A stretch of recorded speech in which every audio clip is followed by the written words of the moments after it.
Hello everybody, hey, welcome to Broadstairs on an absolutely beautiful May day. Sun shining, the birds are singing, beautiful. Okay, so here's my latest piece. It's another tree. You know I'm making a series of trees at the moment. This one is gold with pink blossom and a lovely muted green background, a mottled green background with the mottled sunlight on it.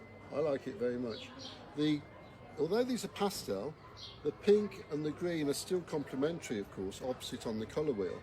And then with the addition of some blue birds and some grey birds, we've got a very minimal mosaic in terms of its colour. Only really 3 colours plus the gold. And as I was making it, I was reminded of a children's programme from my childhood called The Singing Ringing Tree, which was part of the Tales from Europe series. And it had a real effect on me. I thought it was absolutely magical. And although I was watching it in black and white, I imagined it to be gold like this tree.